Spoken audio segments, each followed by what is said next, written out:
We're ready to get started, Monique? She's on mute.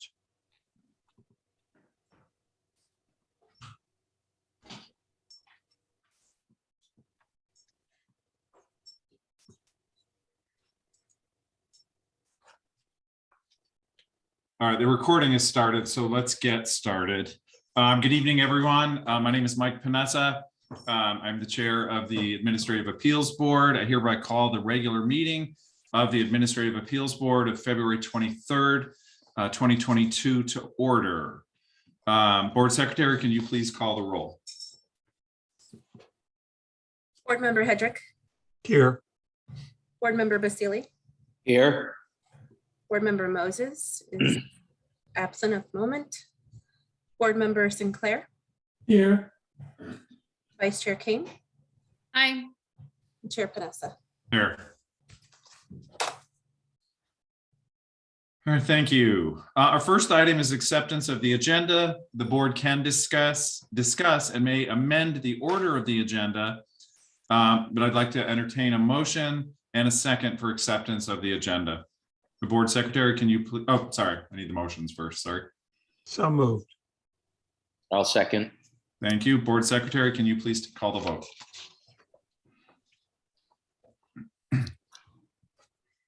Board Member Hedrick, Aye.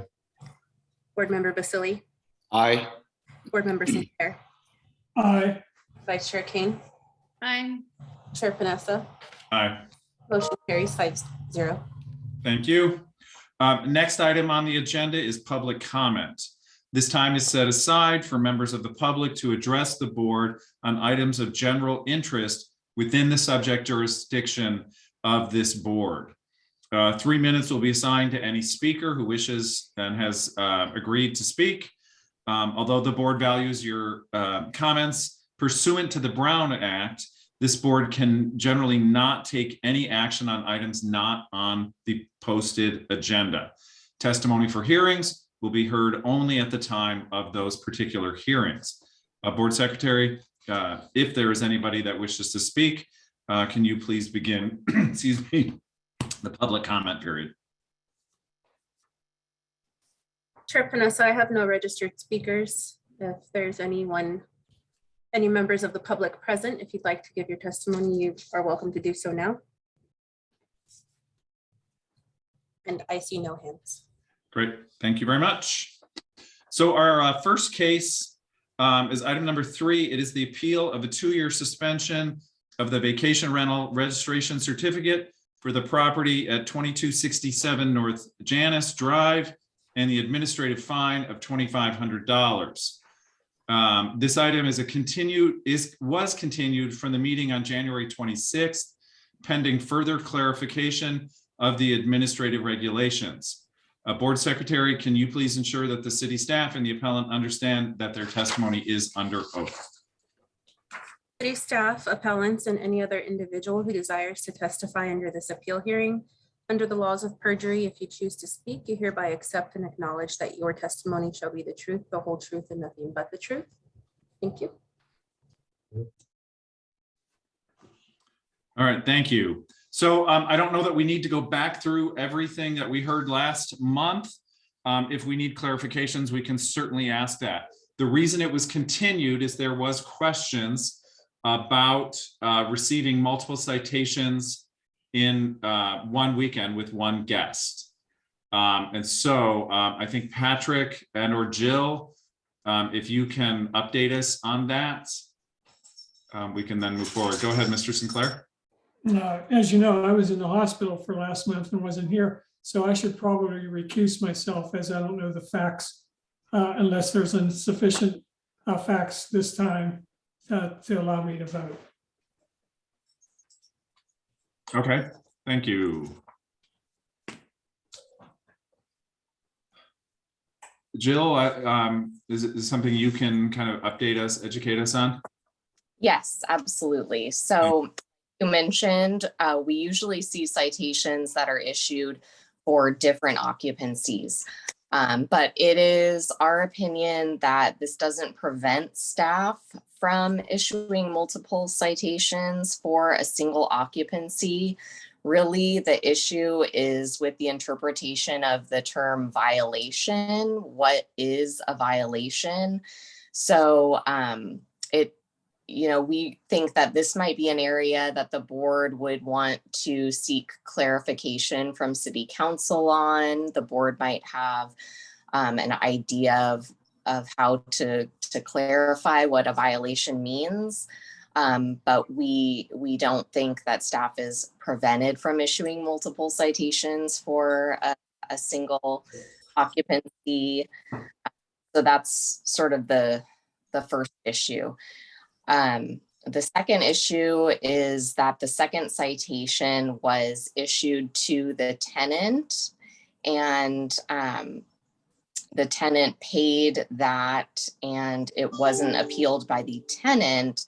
But because that violation counts towards the three in a 12-month period that affects the property owner, it's our opinion that the owner should be able to appeal that second citation, and then the board could just weigh the evidence provided by the code officer, by the city staff against what the owner provided. I think there was some noise meter readings to make that determination.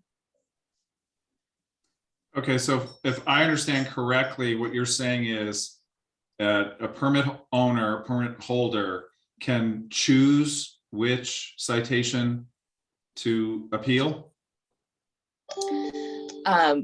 We think that it's our opinion that the appellant, the owner, should be able to the citations that were issued to the tenant.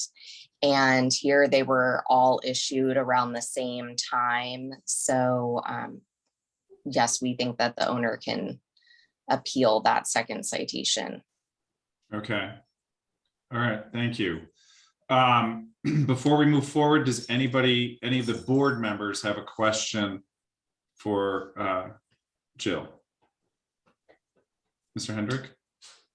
Does that mean that the owner has to go through a whole new process to appeal that one citation, or can that be done at this time with this meeting? That can be done at this time because the owner did want to appeal that second citation that was actually written in the appeal request. So it was, the owner did testify about that. I believe he provided some noise meter readings as well.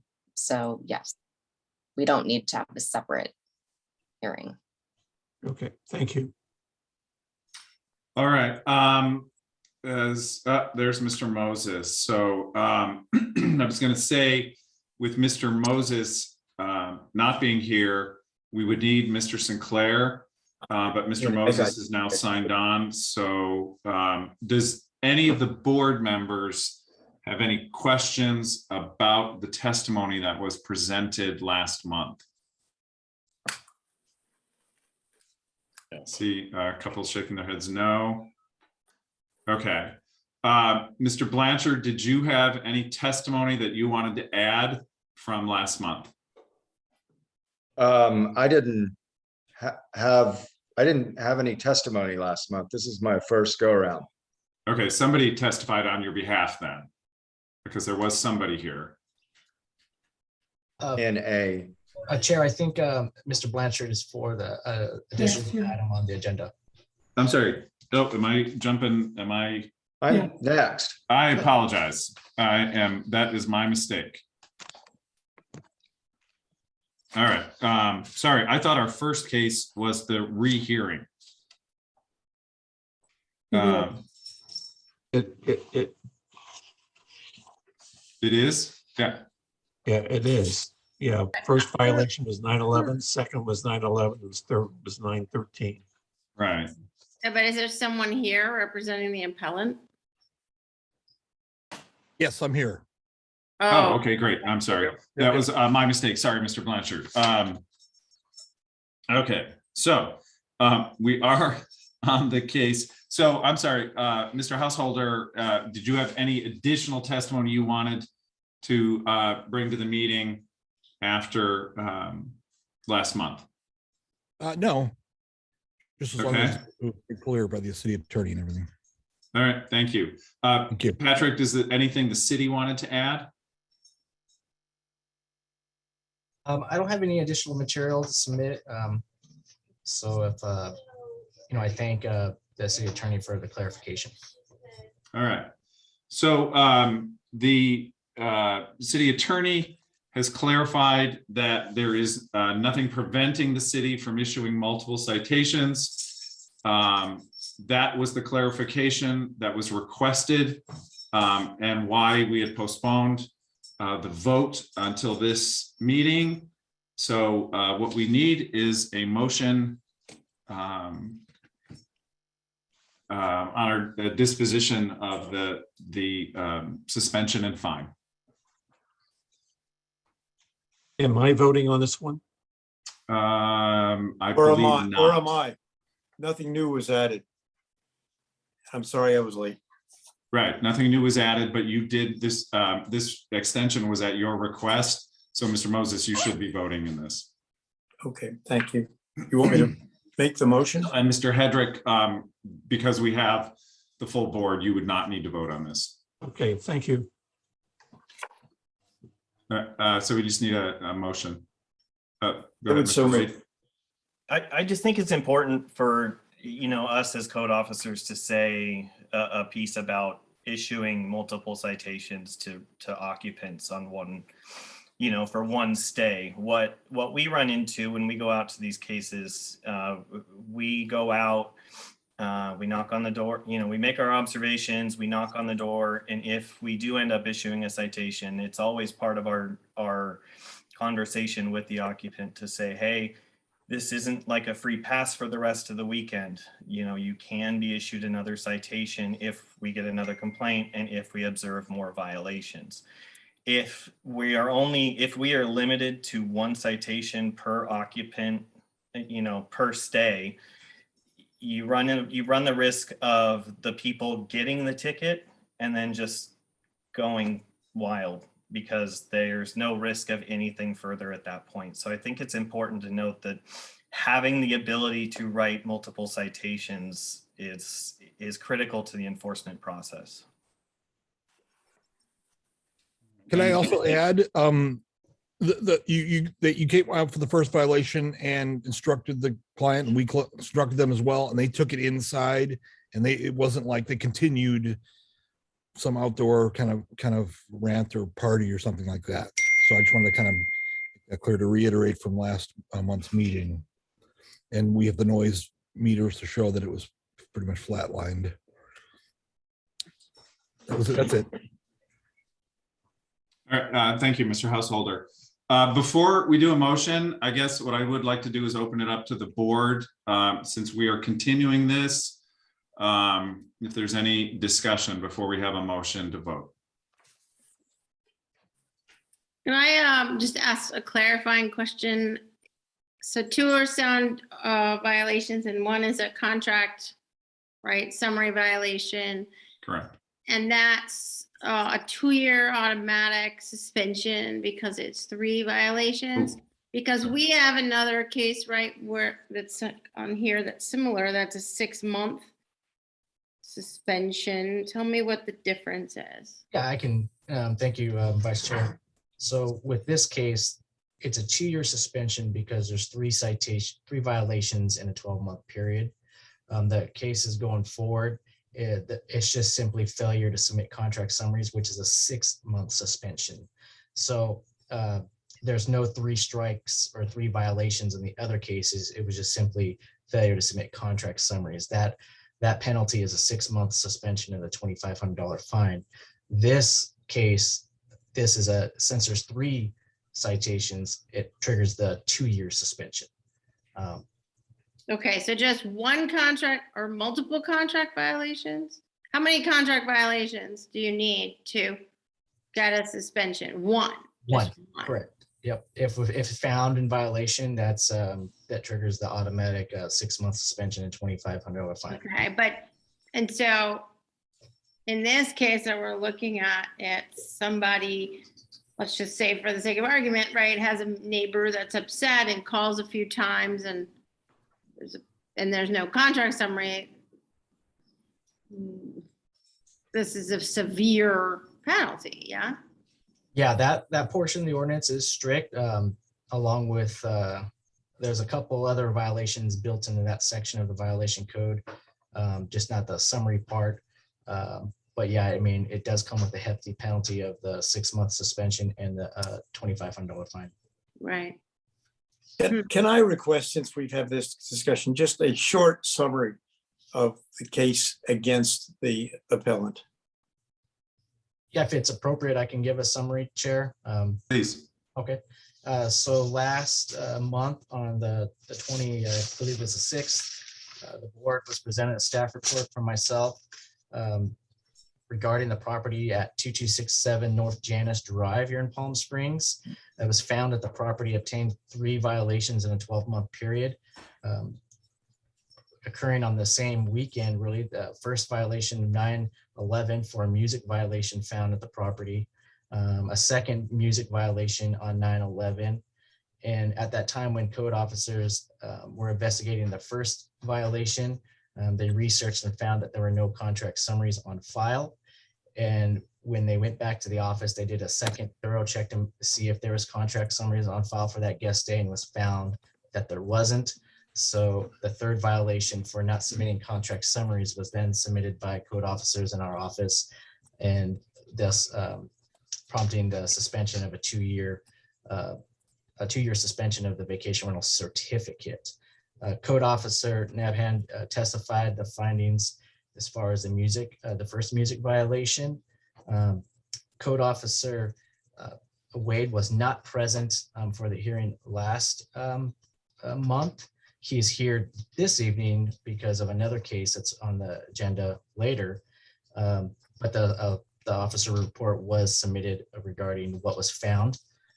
And like was mentioned earlier, the case was then pushed for review for this hearing. So in summary, there was 2 music violations found and the failure to submit contract summaries. Thank you. Since we let the city kind of do a brief summary, Mr. Householder, do you want to do a brief summary of your testimony? Yes, my question would be that, and the second violation, was there people outside playing music? And I believe the case is no. They were in the house. And according to the testimony or the findings written, he couldn't determine the music or anything like that. So I'm not, that was the thing. And the noise meter we submitted showed no noise. So that's kind of the reiteration of that second violation. If it'd be helpful, I can do my entire part of the second citation. Yes. Okay, so on September 11th at 7:41 p.m., police dispatch received a complaint regarding loud music at 2267 North Janus. I arrived at 8 p.m. and observed the property from the street in front of the location. I could clearly hear a violation for music amplified beyond the property line coming from the property. There was a steady bass line coming from the property, clearly audible from the street, with random outbursts from people as well. I made contact with the occupants and responsible renter and advised them of the second complaint and my observations. They stated that they came to the street to make sure the music wasn't audible and had gone up to turn it down, but didn't turn it down far enough. They stated that the entertainment they had hired had arrived a few minutes prior to me getting there, and that the music was from that entertainment. A second citation for music amplified beyond the property line was issued to the responsible renter. Now, when I went out there, it was loud enough for me on my own to feel the need to call a police officer to assist me, because it sounded like there were a lot of people inside and the music was loud enough that I felt I was going to need assistance out in that area. So also of note, when I pulled up, there was somebody standing at the street. It looked like they were on their cell phone or something, but whether or not we can identify what song is playing at the time is kind of null and void. The code states, amplified sound heard across the property line. And what I was hearing very clearly was music, was a bass line that I could audibly clearly hear from the street, the public street across the property line. So. Officer Wade, are you referring to the first citation, the second, or both? My part was the second. Okay, thank you. I was not there for the first citation, and I arrived on my own for the second citation with Officer Napan and Officer De Avila coming a little bit later after I'd made contact with the occupants. All right, thank you. Mr. Hedrick? Are you sort of inferring that there were more people, excuse me, that there were more people in the house than permitted? The house as it's positioned is way up on a hill. So it's hard to see from the street where to see into the house. It just sounded like there were a lot of people there, and it sounded, when I got there and what they told me was that they had hired a male dancer to entertain them, and I had gotten there shortly after. So that I think what I was hearing was the outbursts from that, which made it kind of sound like a lot more people than were there. Any other questions from the board? So then just for clarity, the appellant saying that particular citation is the one where his readings don't show these loud noises or music or I don't know. If they have a noise meter inside, whatever that thing is called, a noise aware, that if people are yelling for a male dancer, you'd think that noise aware would pick it up. And so I just want to be clear if that's what I understand from the appellant. Yes, I mean, it showed some level of volume inside the house. Outside showed, nothing. Yeah, but I On the guess meter. the clarity here, it seems to me, is that it's not about inside or outside. It's not about whether, because citation didn't say amplified outside being violated. It said we could hear from the property line, and that's the code. That's what the code violation is about. So that, I guess now I understand. So thank you. Mr. Hedrick? Just one final question. Is this house professionally managed, or is this managed by the homeowner? No, it's It is professionally managed. Yes. So it's the management company that was responsible for selecting the renter and managing the renter, not Correct. the homeowner. Correct. And they went out there and spoke with the guests, and the guests were understanding that they needed to go in the house and aware of all the rules. I mean, it just seems extreme that two violations when they were doing music in the house. I mean, it's a 2-year suspension for, a matter of a couple hours, and the guests followed the instructions to go in the house. And, I mean, this is an extreme thing here, it's 2 years, suspension. Okay. And Mr. Householder, are you with the management company or are you the homeowner? Yes, I am. I'm with the management company. Thank you, sir. Yep. I just have You a, understand the suspension is only from short-term rentals. Yes, I understand that.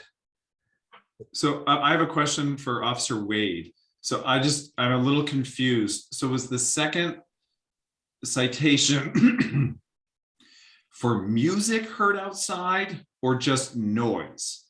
So there's a distinction between the two, and it was written for music amplified beyond the property line, or So amplified sound beyond the property line.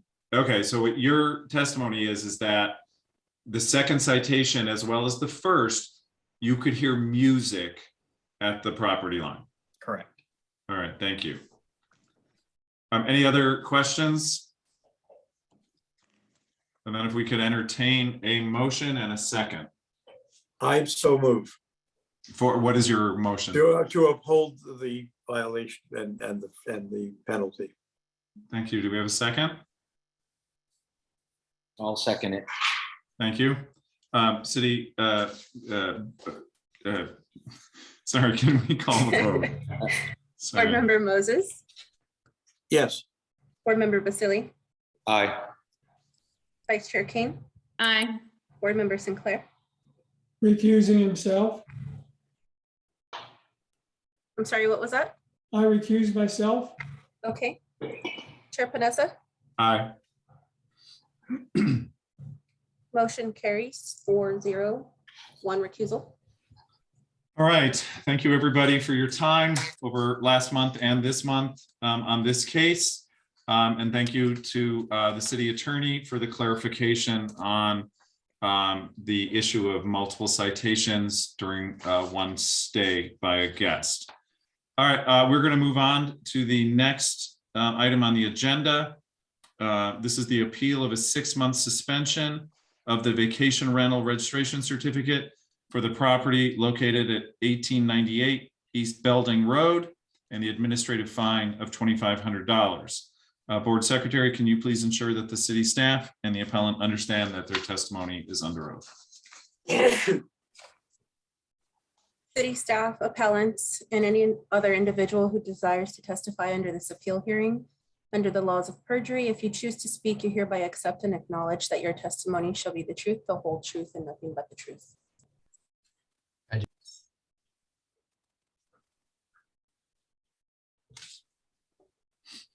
All right, if the city staff would like to present their report.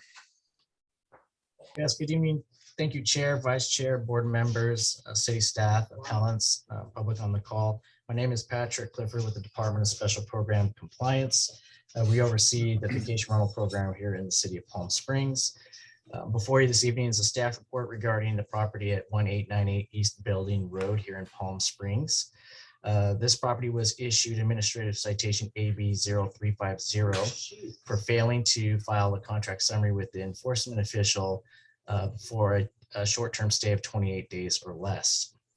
In the staff report, you'll find attachments regarding the suspension letter that was issued out from the city, application documents that each vacation rental owner initials, understanding that contract summaries are due to the city, newsletters that our department has sent out to vacation rental owners, and also a contract summary review for the specific property itself.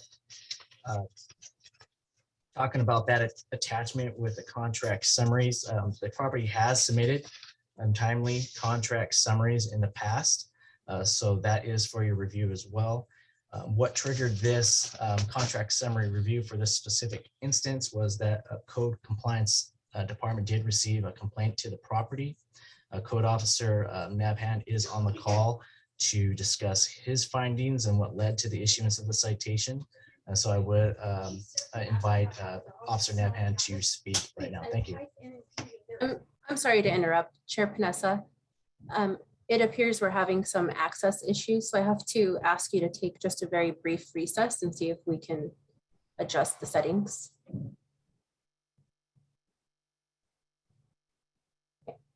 And you're muted, but I think that was an okay.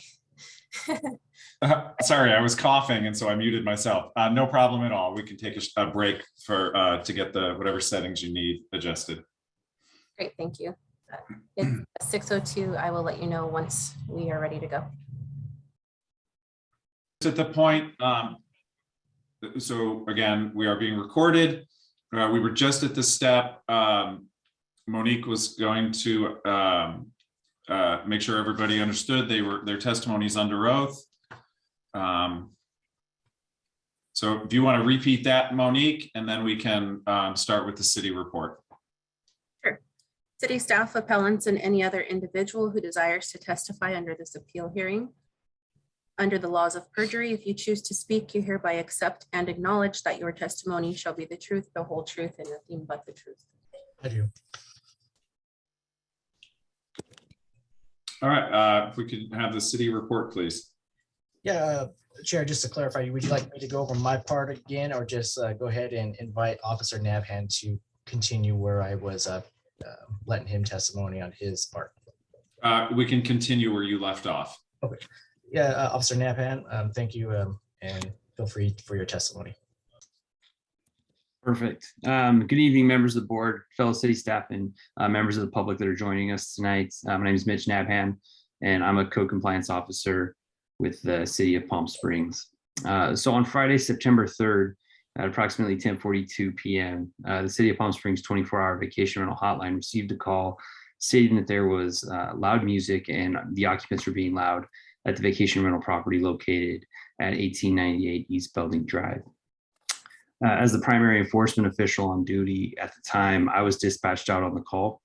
Prior to responding to the address, I conducted a brief search for a submitted contract summary through the city's record-keeping database and was not able to locate a submission for that date. I then drove out to the property and arrived at 10:53 p.m.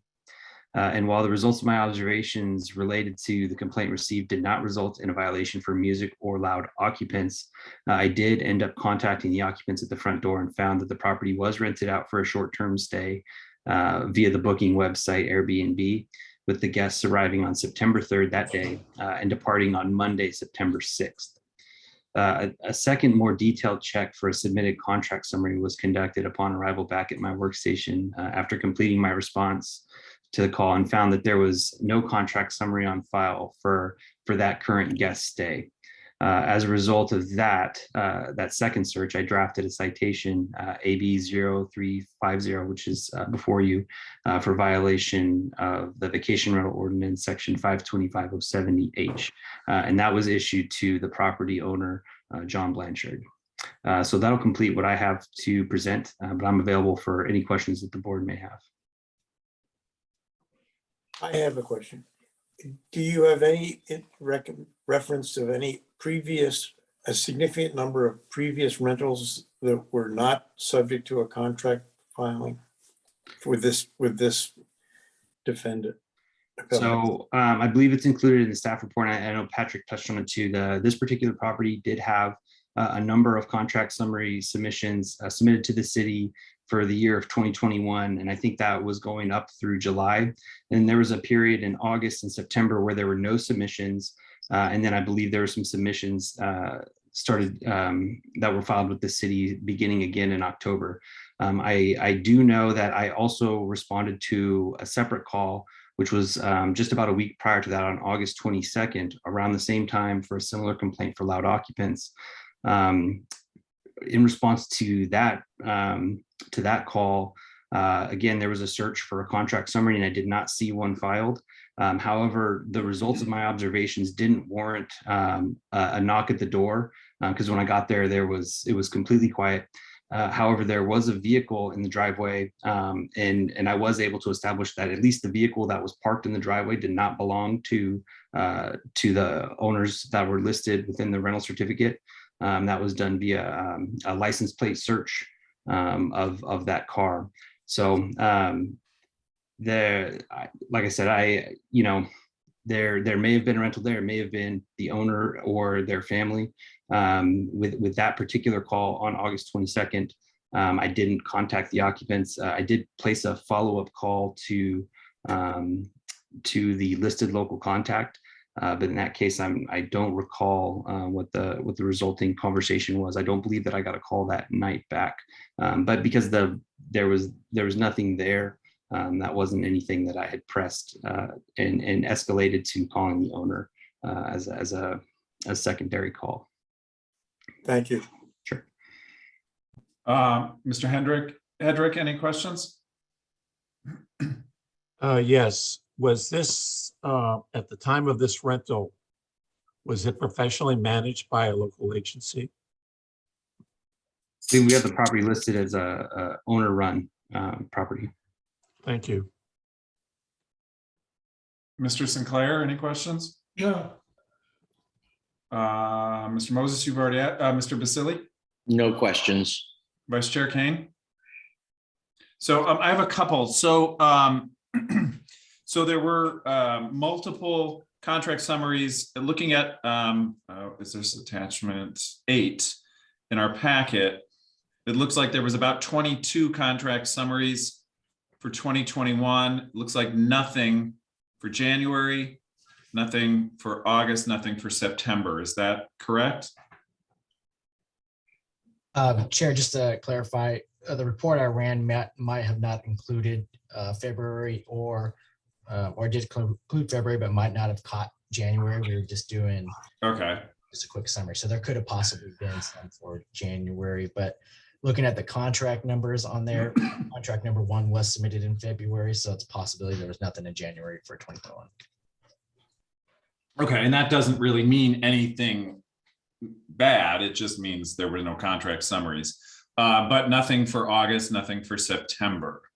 And it doesn't look to me, actually, it does look to me like in July, they have a contract number 13, and then in October, they jump to number 16.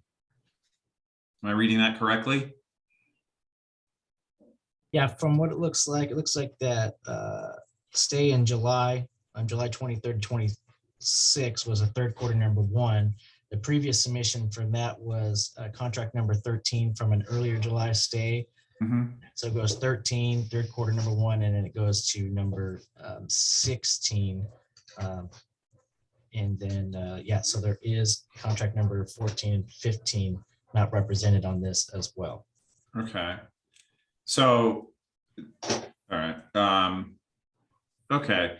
And then If I could clarify, from our office perspective, there's a lot of sometimes there could be data entry errors. And so contract number, what's labeled 16 there could easily have been contract number 13. We do see that in the office a lot where there's some data entry errors regarding that. So we didn't look at it as there were 2 contracts missing. We just know that there is that period from July 23rd to October that there were no contract summaries. So not necessarily meaning there were actually missing ones for those time periods. okay, but what this data shows is that there was no contract summaries during those months. Correct, yeah, submitted for any states. Okay, thank you. Hi, I'm sorry. Are the owners supposed to chime in, or do we wait until you guys are done? This is the time for the Sorry. city. You will Okay. have your chance. All right. Thank you. And then, my last question is, what was the date of the citation? Go ahead and pull that for you here. I didn't see that. I just was scrolling through. The date of the citation was September 3rd, Of 2021. 2021, yes. Okay. And then my last question for the city is, when they would have then gotten notification shortly after that citation, have they been suspended this whole time, or are they, is the suspension pending this hearing? So our suspension process gives a window of wind down. The suspension was effective October 11th, 2021, and would end on April 11th, 2022. So it would give a few weeks to wind down operations to help mitigate any near-term effect with guests. Usually it's like 3 weeks we kind of give. As you can see that the violation was on the 8th of September. By the time the suspension letter was sent out on September 13th, we then, from September 13th all the way to October 11th, we kind of give them that wind down period as far as notifying maybe any past or future guests from that point on that operations were to cease. So there is a 3 week, close to 3 week window. Okay, but they have been theoretically suspended since October. That's correct. Yep. And it's the suspension is looking to end April 11th, 2022. All right, thank you very much. Any more questions from the board to the city? No. All right. At this time, we'd like to open the appeal hearing. The appellant is invited to speak for up to 10 minutes. Any members of the public who desire to speak on this appeal hearing shall have up to 3 minutes. If any member of the public chooses to speak on this hearing, the appellant will be given an opportunity of 2 additional minutes as a rebuttal for any public testimony. Excuse me, City Clerk, is there anyone other than the appellant that wishes to speak? Chair Panessa, I have no registered speakers. Okay, then Mr. Blanchard, your 10 minutes starts now. Thank you for your time. And me and my wife are kind of new to this process, and just bear with us. But on the contract summary side, I've gone through it more in the last, since we've come into this, and my wife is adamant about submitting these contract summaries. And I don't have a solution or an answer for why this one contract summary wasn't submitted. We've always done it. She's very meticulous about it, but my thoughts are it was something she pushed submit on and didn't get the email back and just moved on, or it was, I don't know. She was flying at the time, and we've been traveling a lot lately, but just to be honest, I just think that there was a technical error in sending this contract in. We have a email address set up of 9 Palm Canyon, and sometimes the default in the 9, there's no E on the 9, so it's NIN. But when you push submit, if you don't catch that, it just goes into the ether, so to speak. And I'm thinking she was just assuming it was done, because she did all the ones on the front side of it and all the ones on the back side of it. And we have no reason to not submit a contract summary. I mean, it doesn't, we don't have any reason to not do it. If we have friends there or family, which are, a separate thing, but, in our experience, we're trying to do everything, up and up. We've never had any outside of this noise ordinance we had where, I called the tenant at the time and asked him what happened. And he said, yeah, I was in the backyard for a little while. And I immediately told him, we're adamant about the noise. We send the person an email before they get there. It's in the instructions. We will remind them repetitively that there's a noise ordinance at 9 o'clock. We're very respectful of that.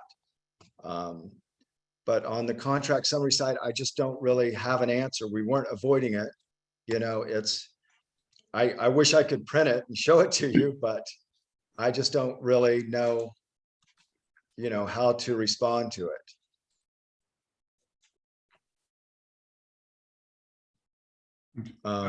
That's kind of all I can really say is, as for on our side, it's, on our, I don't think we missed it, but I just think it didn't get all the way through, in light of what's going on in the world, et cetera, on our side. Melissa, Okay. my wife's on, she might have something to say about it. All right, you still have time if there's any more. I just want to add in, like you said, yes, we always submit contract summaries. I keep a calendar of when guests are checking in and make sure they're submitted in advance of the check-in. On this week in particular, I think it was leading into Labor Day weekend. And as I recall, I was trying to submit it as I was en route to Telluride, Colorado on an airplane with not great Wi-Fi. So again, I'm not sure exactly what happened. I just assumed it had gone through, but perhaps it didn't.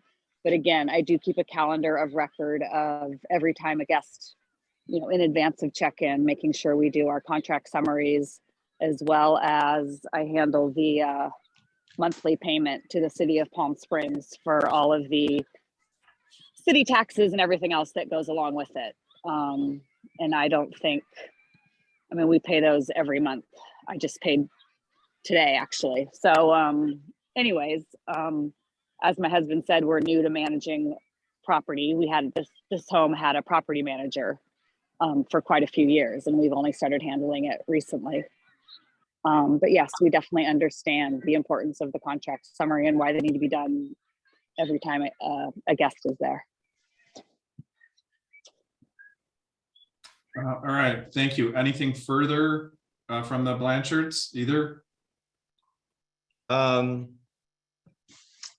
I think that covers it on our side. Just, we All want right, to stress that we are adamant about following these rules, especially the noise ordinance, which doesn't pertain to this, but we vet the people that, if it's a bachelorette party, or we don't have people stay there that are doing that kind of thing. It's clear guidelines out of respect for our neighbors. And thank you. At this time, we'll open it up to board questions to the appellants. Mr. Moses, you got your hand up. You want to go first? Yeah. Yes, please. Would it be appropriate to restate your defense and say that to the best of your knowledge at the time, you had submitted the contract summary, but for whatever reason, it was not received and you were not aware of it? that's pretty much in a nutshell. Yes, sir. And then associated with that, a question for Ms. Tremblay. Do we have the authority, if assuming we believe that, to either reverse the penalty or to suspend it, subject to, let's say, a period of time, maybe a year of compliance?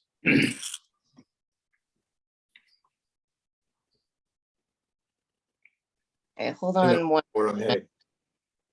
Take a look at the code. So, Mr. Moses, you're asking basically to put them on probation?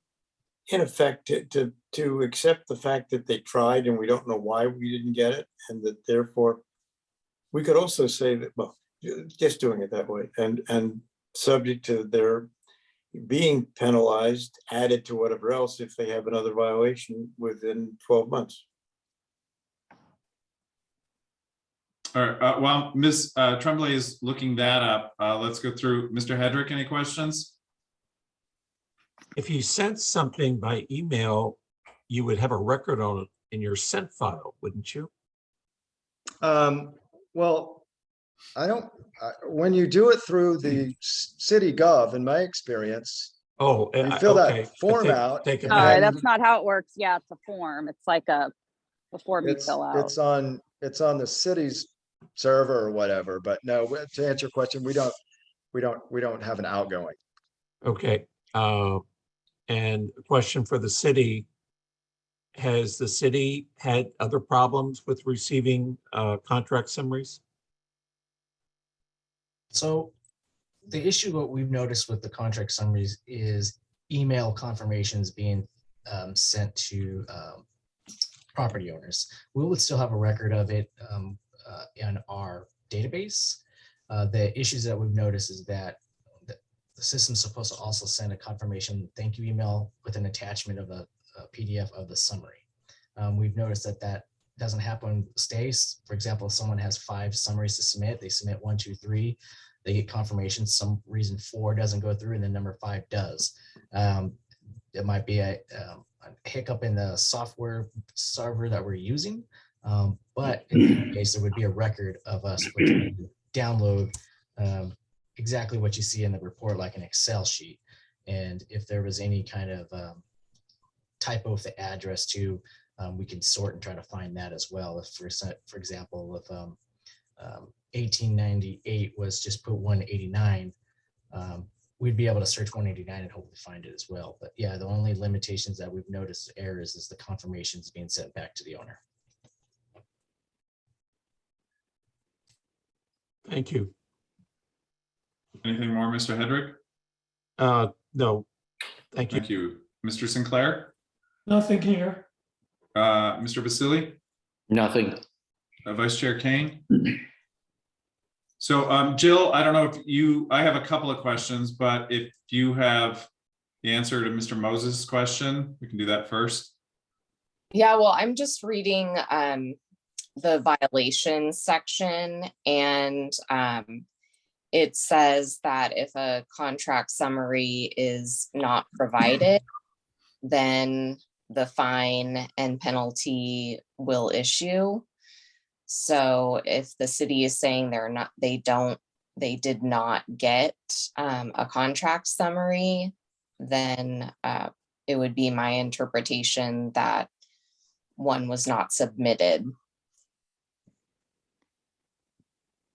But then you can take into, I mean, that's the way that the code's written, but you can take into consideration what Mr. Clifford said about the system. Right, I think, Jill, the question really was sort of around our discretion to a certain extent with respect to this scenario. Right? Because I think Mr. Moses is suggesting, which I don't believe we have the power to do, he wants them to be on probation for a year. And if there's another similar violation, that this one gets kind of attached to that. And my understanding is that is not possible. It's either yes or no for this at this time. That's correct. Yes, it's either yes or no.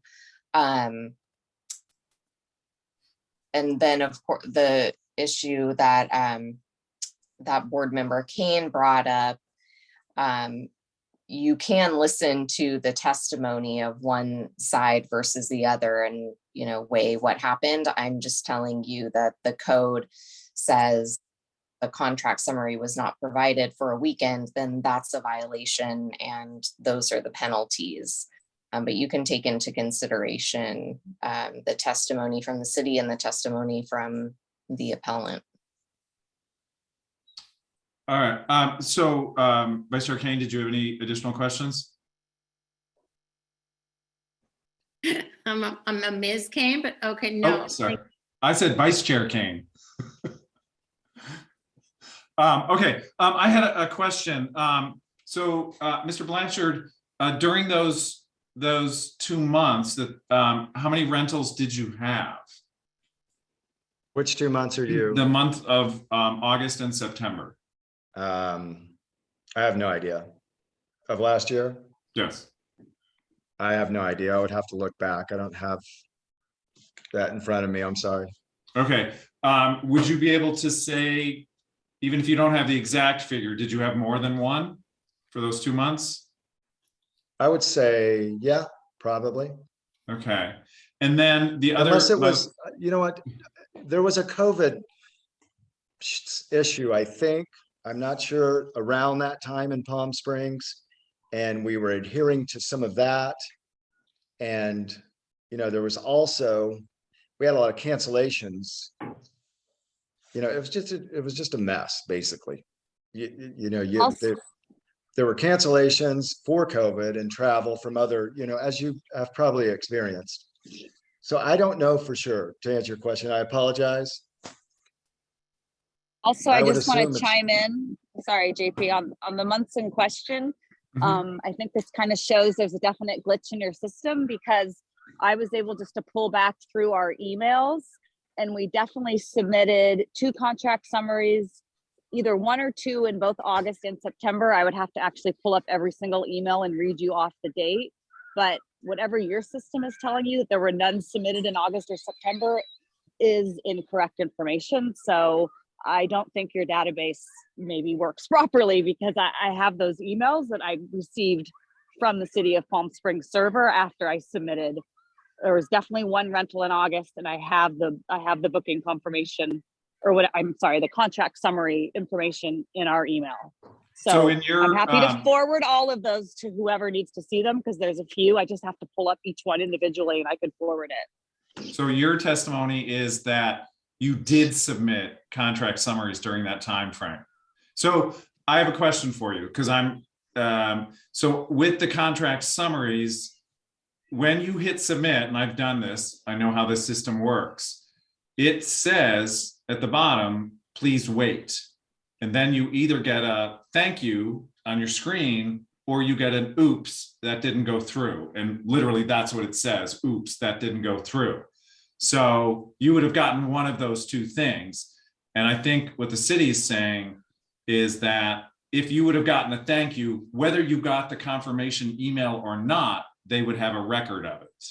And that's the way I understood it. So do you have a record of contract submissions for that rental in question? And then also, if you got the, oops, that didn't go through, what did you do with that information? I don't believe we have one for the weekend in question. Again, I was in transit on a flight and I had horrible Wi-Fi service, and so I don't think it went through. I did not see an oops though. I would assume that she pushed send and closed the window. And probably didn't wait, and is probably what I think happened. And again, we have no reason to not submit these contract summaries, and I don't know why anyone wouldn't submit them. I don't know what the upside of not submitting one is. It's not that hard, but I just feel like we kind of got stuck in this technical thing.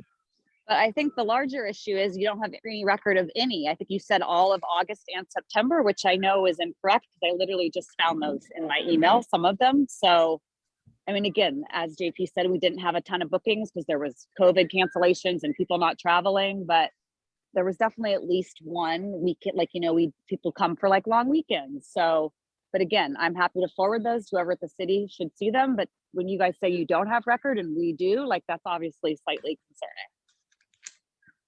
So, through the chair, this is like begging for forensic, like, work, right? That we can't kind of do here, or we're not inclined to do here. I don't know what to do with this because we can sort of go ping pong around.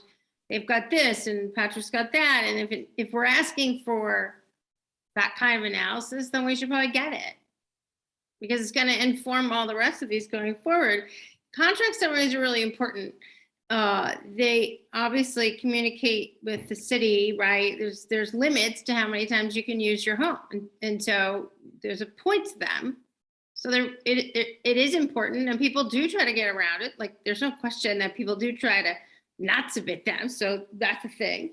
But with this particular case, I don't know if we want to consider some sort of like forensic report and come back to that. I don't know. I'm just saying, I feel like we're going in circles.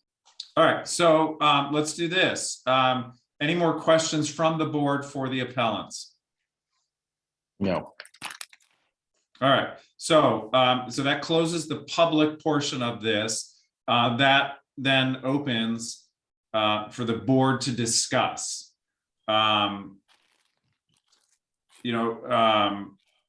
so I guess my take on it is, as Mr. Blanchard had said, it's a pretty easy system to use. I've used the system. Like I had mentioned, it says either thank you or oops. It didn't go through. Unfortunately, in my perspective, the ordinance is pretty clear. These are a must. This isn't, we were busy, we had a lot going on, whatever, we missed a month. The ordinance doesn't allow for that. There's a reason this is so strict. So that's my take. Other board members? I'll counter that. It's my take that you've got not quite enough evidence to support a conviction. They have always done it. They don't remember not doing it. We've been told that the list of contract summaries received and all that is missing at least one other that they have and did get a response on. And it is very possible that, as Mr. Blanchard just said, she sent this thing from an airplane and shut her laptop. So I'm going to say that there's insufficient evidence to uphold the penalties. And at an appropriate time, I will so move. So is there a way to see, show us now, the confirmation email that you say you received that the city's not showing? My wife's I doubt it. She's at a soccer game. She's on her cell phone. She's at my son's soccer tryouts. But all right. We don't have any real evidence, any negative evidence from the the city either, that they say they didn't get it. But there's counter testimony that at least another one they didn't get. Go ahead, Wait, Mr. sir, are Leonard. you asking me to find an email and screen share? Well, Yeah, if honey, if it's- you That's a said you request? have a confirmation of a submission that the city's not showing. So I think it would be important for us to see that you submitted a contract that the city's not showing. Are you able to do that on your phone or? Well, one way to do it is to I suspend am checking. I don't think there's a screen share option coming up on my Zoom. So I think only the Mr. admin Hedrick, is allowed to do that. Someone would have to give me admin access to screen share. Well, you can't do it on But your work phone either. Can as you someone know. give me an email address? We have an I'm email happy to address. forward it. No, for Palm Springs? Yeah, I mean, for someone on this call, I can send it to yeah, somebody. yeah. I have, I think Mr. Clifford's email address if we need to do that. so while we're discussing, if you can forward that to him, that would be great. Mr. Hedrick, did you have comments for the discussion amongst the board? Two comments. One, what concerns me is Mr. Clifford mentioned that, you know, they do have data entry errors. You know, like contract 13 to contract 16, that 14 and 15 may be, you know, maybe not missing. That concerned me slightly, but I need to leave at this time. And since I'm a alternate and you've got 5, you're in good shape. All right, thank you. Good week, sir.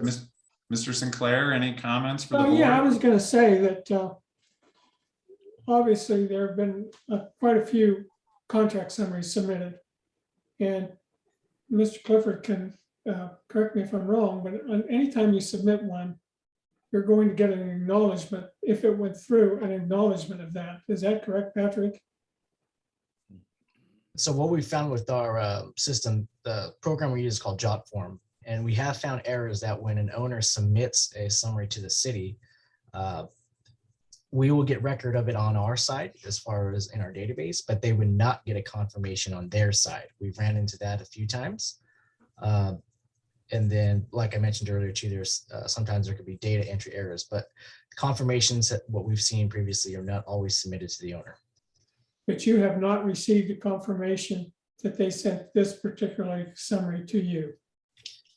Yeah, that's correct. From the database I look at, I do not see anything for the stay on this appeal. I can definitely search if I receive the email. Each summary is assigned a unique identifier, and with regards to owner operated properties like this, each identifier starts off with a 00 and then a series of numbers. And so if there was one submitted that went through and for some reason it's not on our database, I could try to search through that summary ID, but then that confirmation that they received would be evidence that they did submit one as well. So. And can you address what Mr. Hedrick said? Because I think my understanding from what you said was different from what he said. You didn't say, or did you say that there was a database issue, or did you say that there was the confirmation email issue, but that you would have a record of the submission?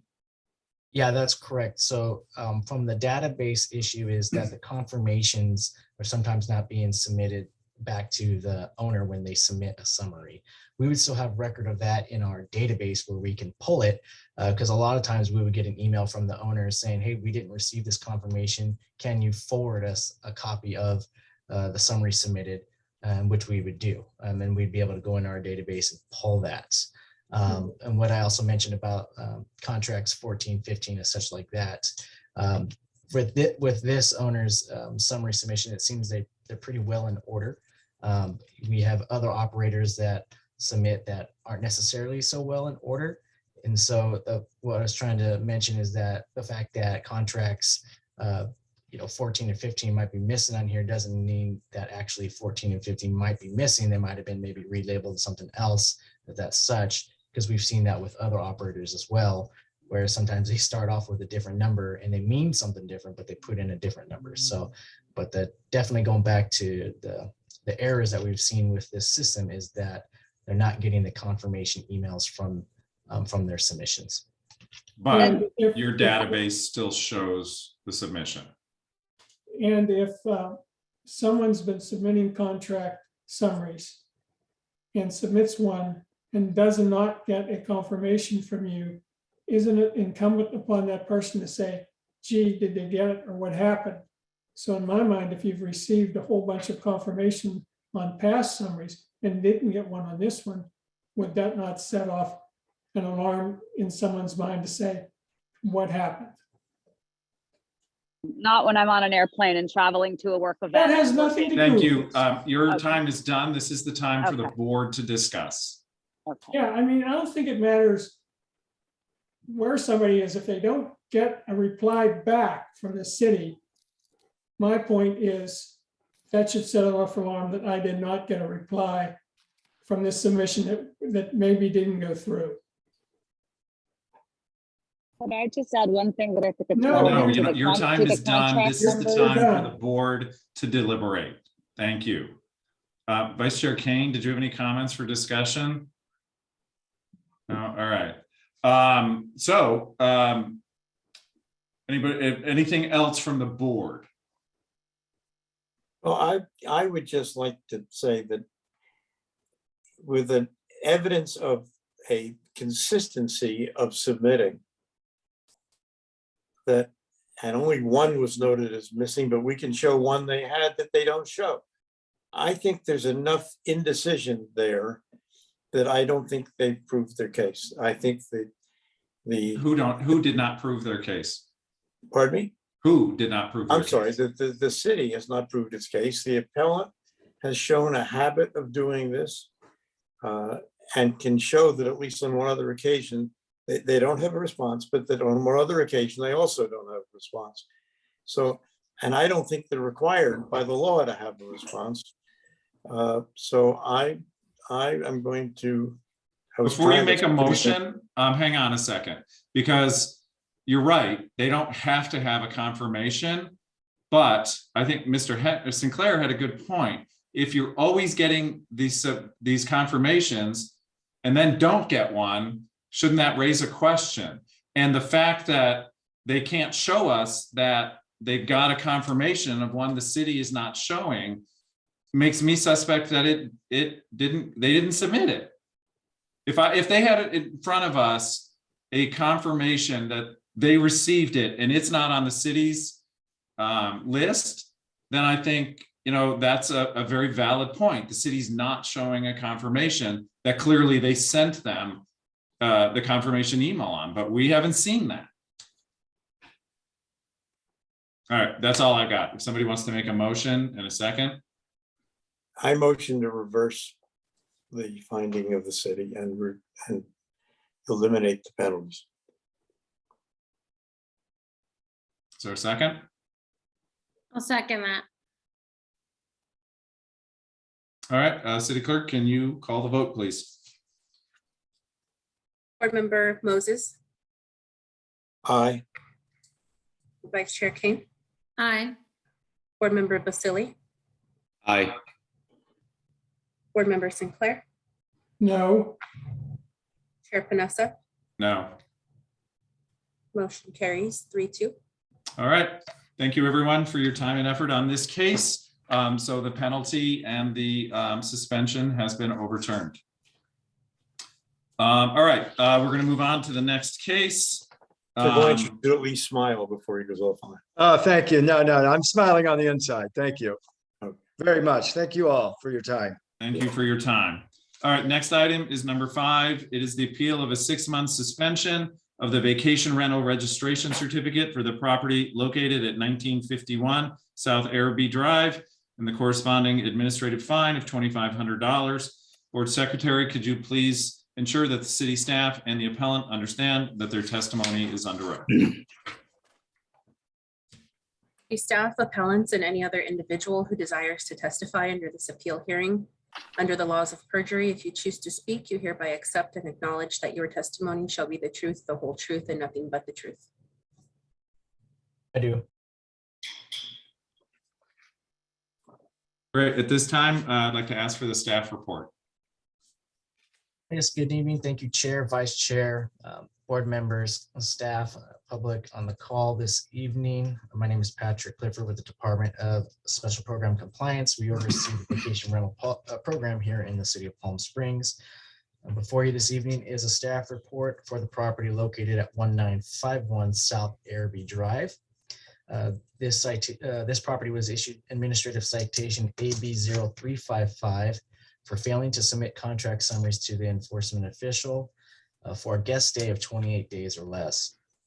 Included in your staff report are attachments such as a suspension letter that was sent out to the owners of the property, application documents that each vacation rental owner acknowledges that contract summaries are to be submitted to the city, newsletters that a department has sent out, and a review of the contract summary that's submitted by the property owners.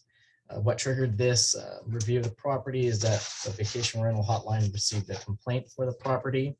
Code Officer Wade, who's on the call this evening, is here to testify regarding that call and what was found and the determination to issue such citation. And so I would invite Officer Wade to give his testimony. Thank you. All right, thank you. I'm Code Compliance Officer Dustin Wade. On October 2nd, 2021 at 1:02 p.m., the vacation rental hotline received a call regarding loud occupants and music at 1951 South Araby Drive. I arrived at the property at 1:28 p.m. and observed the property from the street to the north of the location. A clear violation for music amplified beyond the property line was observed. I contacted the occupants and advised them of the complaint and my observations. They stated that they had rented the property for the weekend.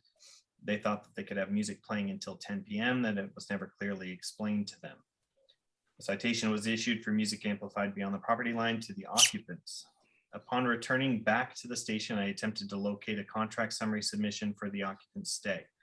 I was unable to locate a contract summary under the owner operator submissions or the agency submissions. I believe this is an owner operator, but we oftentimes we'll check both just to make sure. So I issued administrative citation AB 0355 to the owner of the property for failing to submit a contract summary.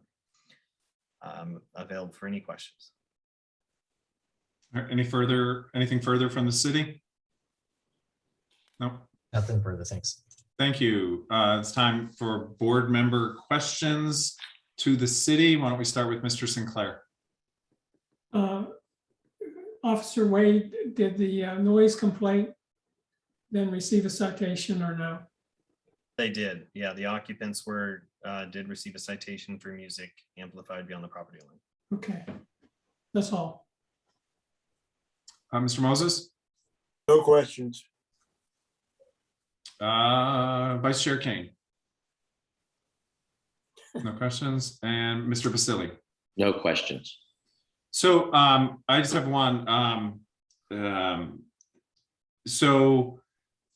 In the packet, I think the appellant is saying this was their first rental. Were there other rentals that they had with contract submissions? From our record, no contract summary submitted. The attachment that I provided is a breakdown of a series of numbers that you see in the left column. Those are city IDs, unique identifiers to every vacation rental property. Is this page 35? My page is not labeled number, but it is attachment number 8. Oh, great. Thank you.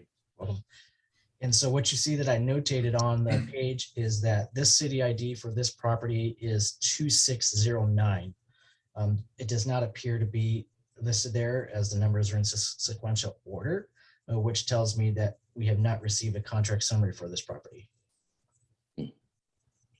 So you never had received any contract submissions? Right, under that city ID. Okay. All right, thank you. Any other questions for the city from the board? All right, at this time, I'd like to open the appeal hearing. The appellant is invited to speak for up to 10 minutes. Any member of the public who desires to speak on this appeal hearing shall have up to 3 minutes. And if a member of the public testifies, the appellant will be invited to provide a rebuttal testimony for an additional 2 minutes. Board Secretary, can you begin the public testimony period, please? Chair Panessa, I have no registered speakers. I do know that we have a couple of members of the public in the room, but I see no hands. All right, thank you. Is the appellant on the line? Yes, the appellant is present. Okay, at this point, the appellant, your 10 minutes starts now.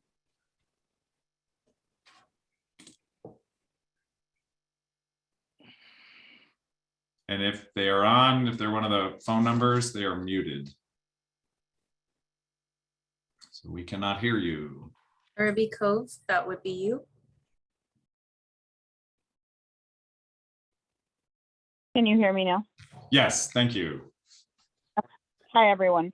As mentioned earlier, this is our first rental. We were licensed, I believe, in early June of 2021. I mostly wanted to appeal this decision just to know how this process works, as we do plan to rent out in the future. And I now understand the seriousness of all the citations and of the procedures that we have to go through. I'm an attorney myself. I sort of wanted to just understand how all this works. We've been renters before in Palm Springs and have been issued citations and never really thought about the damage we're doing to the homeowners just for loud music or too much music or partying too hard outside. So I now fully understand. I just wanted to make our case in the sense that this was our very first rental. I am fully aware that we were advised in multiple different forms and newsletters about the contract summary. Also, I know that the whoever it was that stated, the occupants mentioned that they thought they can play music till 10. We have proof that there's photographs all over the house of signs that no outdoor music at all. The 10 p.m. rule I know applies only to homeowners. Further, the homeowners or the occupants at the time stated that the music was not even outdoors. They state that they even invited the officer, the issuing officer, to come inside and see that all the doors were closed and there was music only inside, which of course, if it's loud enough, it will project to the property line. I understand that as well. So our only defense here is that we wanted to, we didn't mind paying the citation, of course, for punishment or for, deterring further repetitive action, but wanted to sort of get our suspension off because we did have so many renters lined up for future months. However, I also didn't know that the appeal can be so far out, and it's already been, I think, 3 months of the 6-month period has gone by. So mostly was just to gain the experience, just state our apologies and find out if there's anything we can do for this being our first offense. And if there isn't, then we are fully aware now of the actions we need to take before having renters out there. In addition, I also was aware of the contract summary issue as soon as we were aware, but when we tried to do it, I know the system doesn't allow you to do it any later than when the people have already checked in. So that's pretty much all I have to say. I thank you for your time, and this has been very informative. All right, thank you. At this time, this is the opportunity for board members to ask you questions. Why don't we go in reverse order? Why don't we start with Vice Chair Kane? No questions. Mr. Basili? No questions. So Mr. Moses? No questions. Mr. Sinclair? No questions. Okay, I do have just one. I think you may have already answered it, but I just kind of wanted to say it out loud. So were you the one that initialed and signed the page that is in our packet acknowledging all the various rules, one of which is that contract summaries are required? Yes, I did have actual notice of it. Okay. Of course, I did sign an initial. Okay, all right, thank you very much. Any other board members have anything else for the appellant? All right, so that will close the public testimony portion, and then this time is set aside for the board to publicly deliberate. Anyone want to go first? Mr. Basili? I think questions were answered and they were stated, and I think the owners understand exactly what happened, and I think it's pretty straightforward what we need to do. Okay. Mr. Sinclair, any comments? No, I'm ready for a motion. Mr. Moses, any comments? I think Mr. Basili said exactly what I would have said. Okay. Vice Chair Kane? Okay. I guess I would say from my perspective, I agree. I appreciate her taking responsibility for the lack of contract summaries. If somebody wants to make a motion in a second. I move we uphold the finding of the city and the violation and the fines associated with the violation. Thank you. A second. Second, Thank you. Board Secretary, could you please call the vote? Board Member Moses, Aye. Board Member Sinclair, aye. Board Member Basili, Aye. Vice Chair King, I, Chair Panessa. Aye. Motion carries 5-0. All right. Thank you, everyone, for your time. To the appellant, just so you know, the city, a couple of things. City will reach out to you with kind of official notification of the results of this, which you just heard. Second is that during your suspension, you are not prohibited from renting for more than 28 days. And then once your suspension is up, as the city has probably already let you know that date, you can resume short term. The other thing I would say to you is just be aware you have 2 citations now. So until you hit the anniversary of that, you need to be extra cautious, because a 3rd citation could put you in jeopardy of losing your permit for 2 years. But again, we appreciate your time and effort. And also, I would say from my own, appreciate your taking responsibility. So thank you, everyone. And we are going to move on to the agenda. Pursuant, this portion of the meeting is set aside for general comments, announcements, requests of the staff, and/or issues of concern from the members of the Administrative Appeal Board. I actually have something I wanted to say. I think we kind of glossed over this last month, but in our packet, there was a variety of forms, because we have talked many times about, people claiming they didn't know they needed a permit. And what was in the packet, which we didn't spend a lot of time on, was a variety of pages where Airbnb specifically walks you through all of these times, multiple times, saying, here are the rules for your city, specifically Palm Springs. The other thing is, you probably all received it. The city sent out that big postcard. That's actually an 8.5 by 11. With big letters at the top that says vacation rental warning, a certificate is required. So I guess my just point is that for future cases, if somebody's saying to us, and this postcard went to the tax address, so there's no reason any owner wouldn't have gotten it. So when we hear future cases of somebody saying they didn't know, assuming they bought before, I think I received this last week, there's no excuse for not knowing. And that's all I had. Anyone else on the board have any comments, concerns, questions?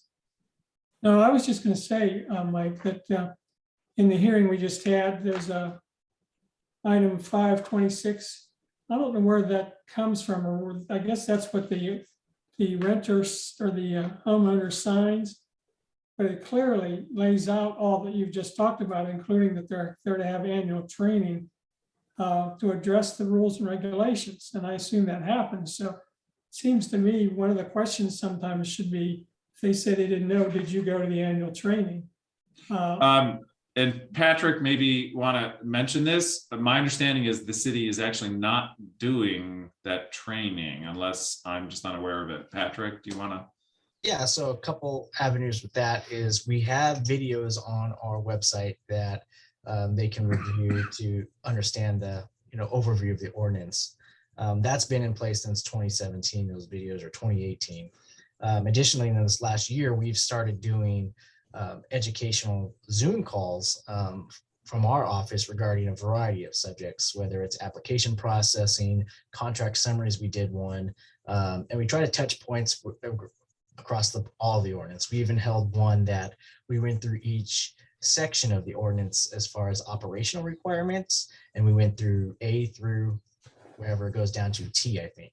And so we try to have those regularly, monthly or every month and a half to 2 months, just to start really getting on board, is trying to get more education out there. So it's just that it's just supports the fact that somebody saying I didn't know is really not valid. I think that's the point. Anything else from any members of the board? Just a thought relative to this. I mean, I get how important contract summaries are, and I know, right, that it's important and that the system is there and it's not hard and yada yada. But with some glitches, and then I don't know exactly how moving forward we're going to be dealing with. I know we're going to keep dealing with this because it's important and we have to keep dealing with it, and people are going to protest, right? They're going to appeal. But I wonder, Patrick, if we come up with some methodology by which we then get consistent sort of reporting, if it is a contract summary appeal, that we can really kind of try to answer stuff in advance of and know if there's any sort of bumpiness, if these people have, do you know what I mean? Because I just felt like there was like half of what we needed, and I don't know. Am I making myself clear? I feel like there's more we need to prep before we get into these appeals that look at the, specific history, I guess, if someone really is spotty with theirs or super consistent and, she's on a plane and it doesn't go through. I get it, but on the other hand, should we need to be consistent because we need to be making rulings that are consistent? Yeah, what I could do is, in 99% of the cases, they call me first because they received the letter. If this is, hopefully the last appellant sends me the information still regarding the submission. But what I can do from going forward is when I have those conversations about, usually the answer is like, hey, what do I do? How do I appeal? I can go and say, listen, did you submit one? Do you have record of this submission? And try to eliminate those conversations from coming to the board. Right. If they did submit one and there was an error, then we don't need to go further. So I could try to, clear those up before they come. Yeah, I'm wondering if something's changed. I've been on this board for 3 years and I think 8 or 9 months now. And it's only been in the last 3 or 4 months that we've had any contract summary cases. So is there something that's changed or something new? I mean, I'm going a year and 3 years and a half without having any of these. Yeah, so I can easily answer that, and nothing's changed. The ordinance has always been in place. What has been updated, I guess you could say, is how we approach the enforcement of it. So contract summaries, since they created that web tool that owners and operators use, started, I think it was late 2017, maybe going into 2018. And they approached it from an educational view to get a lot of owners and operators to start, hey, you got to do this. When I came on board here in 2019, I was able to start really being able to do, I guess you could say, forensic identification, and being able to compare records with tax submissions and being able to identify, not in general, the communication that went out before was a broad mailer saying, hey, everybody do contract summaries. I was then able to identify individual properties that weren't doing them. And then we started a big educational campaign on that part, trying to say, hey, we found you specifically not doing contract summaries. And we spent a good 1.5 years doing that. And it came to a point where, how much education do we need to really start doing until we have to start enforcing? Because it's only fair to the operators and owners that are doing it correctly to really start enforcing the ones that are doing incorrectly. So that's why now you're seeing a lot of summary violations citations come up, is because we've now taken the enforcement approach. And I think that's why we're gonna see more, and we can see that rolling down the hill. So we're gonna keep getting them, and if there's some way we can just try to smooth this out a little bit, such that then those questions could always easily be answered, right? And then we can be consistent. Thank you. So Patrick, I have a request. If you can, and I don't think this is necessarily your responsibility, but when you have those conversations, and it makes sense that people are going to call you first, if you can say to them, you know, if you have a confirmation email and we're not showing it, you need to submit that as evidence. Right. Because I don't buy that people have an email and it's not on your spreadsheet. Yeah. I use that system. That system's very easy. You literally get a thank you or an oops. Well, only two things. If it's submitted, it is he taking our picture? Yeah, he is. What are you doing? If it's submitted, it says thank you. And if it isn't, you get an oops message and then you resubmit it. So And you know immediately if it went through. So Right. I would suggest to people, if you have a contract, if you have a confirmation that we're not showing, you need to bring that as evidence. I completely agree with you. I know that there's a sort of frustration around this, so I'm just trying to avoid it in the future. And that I'm not suggesting it's complicated, nor am I suggesting that the city system's bad. It's just not perfect. So if we can try to like be as clean about and consistent with our rulings going forward, because we know we're going to keep seeing these things. So look at Bruce's hand is up. I know it's coming. I know it. All right, I don't know if let's hang on, Bruce. I will get to you, I promise. Anything else from the board? Any other questions, concerns? All right, I'm seeing nobody. Bruce, if you want to take a couple of minutes. I didn't raise my hand based on anybody's comments, Oh. believe me, okay? But I just did want to update you that the city council has gone through a visioning process on what they can and can't work on in 2022. And making changes to the vacation rental ordinance is high on the list. Good.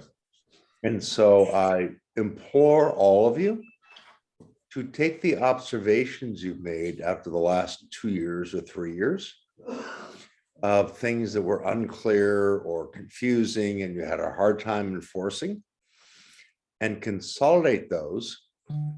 And let's make sure you are part of stakeholder discussions, because you are a stakeholder in this whole thing. It's not just VRON. It's not just people who don't like vacation rentals. You've been on the ground, trying to figure out where and how and what to enforce. So please consolidate all those thoughts you had from your board minutes over the last 2 or 3 years. And the other thing I want to mention is that all the stuff around contract summaries, the city 3 years ago put up what they could to collect this stuff, but the city has gone out with a request for proposals on a software system to manage the permit system, to manage contract summaries. I mean, right now you can't log in and say, what's my history of the contract summaries I put in, okay? And so I can't talk directly about the RFP because that's city business only. But, they are now moving to put a system in where all this stuff becomes visible and is not so subject to any kind of problems.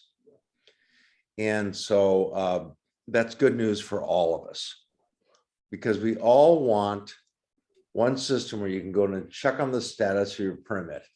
You can check on your contract summaries, what got submitted, anyway, it's a far more robust system coming up. Okay. And I'm not saying what they have right now is not robust or is robust. I'm just saying that, improvements are about to be made. Okay. And that's it. Thank you. Thank you. So how do we get involved with stakeholder meetings? Because I have tried in the past, not on this topic, but on others. Sometimes I get notified and sometimes I don't. How do we make sure we as the board, is it through Monique or what? Do we engage in those meetings with subcommittee or whole council or whatever? Would the city like to answer that first? Monique, do you have a recommendation for us?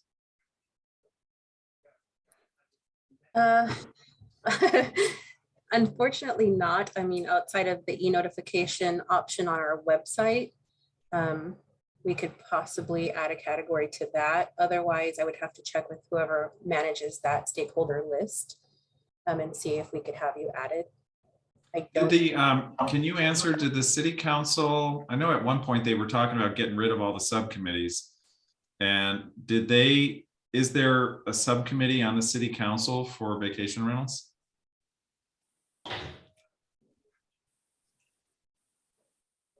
Is that for me or Bruce? Either of you, I guess. I'm not aware of one. This just recently became my wheelhouse, so I apologize for not having more information. No problem. But I can look into it for you and let you know if there's a specific council member that you might need to connect with for that issue. And if there is, maybe, we can talk about that at the next meeting, and maybe we can come up with a couple of bullet points that we would like to get in front of them. And Because- I would concur that the council is trying to determine whether they have liaisons or committees and unfortunately vacation rentals is at the front of this new process. Okay. Patrick and Veronica, I would suggest that please, as you are putting out stakeholder notices, that you include the AAV. And this way we make sure they're included. Yeah, thanks, Bruce. Chair, Vice Chair, Monique, I believe maybe a few meetings past, I invited everybody to the stakeholder meeting, and Anthony said that wasn't permitted. And I don't know the reasons for it, but Monique, maybe you could find out if I can invite the board members to our stakeholder meetings. I'm more than happy to. I believe I was told no, but I'm more than willing to. I think there might be an issue with us because we can't meet and discuss anything kind of off the public record. So there becomes an issue if we go to another meeting and speak in our capacity as the members of the Administrative Appeal Board. I think that's where we get kind of into trouble. We can listen, but we can listen. Absolutely. Absolutely. Yep. And you have made possible recommendations to the council in the past. Mhm. I think it's a matter of consolidating those to make sure those items of concern get addressed for the benefit of all of us. Sure. I will check with, I don't know if you are aware, but Anthony's last day is next week. I did not know that. So I will get with him and have a chat about what we could possibly do to help kind of, it sounds like there's a gap that needs to be bridged between the board and staff and the stakeholders. So maybe we can find a way just to make sure that the information is flowing correctly. And I can get his stuff in and advise on that before he goes. Thank you. And I think that there's also a gap between the board and the city council. Excuse me, that we need to bridge as well. All right, any other, excuse me. Oh God, I wish I could get rid of this cough. Pardon me. Any other issues, comments from the board? All right, so next item is if the city attorney has any updates for the board. No updates. Great. All right, thank you. And then finally, last but not least, if there's any updates from the city clerk.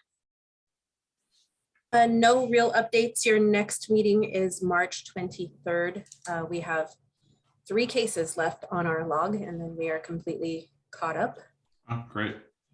So Terrific. be a short meeting. All right. All right, and Mr. Moses, does Monique Yes. have to call, does Monique have to call you every week to remind you? or No, is there I some way- apologize. We got caught up in modernism events. And my wife was leaving for one of them that I knew I couldn't come to because of this. But I didn't remember it was because of this. And so I apologize profusely. All right, she'll have to call you. That's what I'm hearing. Okay, fine, whatever. Bye-bye. Thank you for putting up with me. All right, thank you, everybody. If there's no objection, we can adjourn this meeting and we will see you all next month. Bye. Thank you. Thank you. Good night.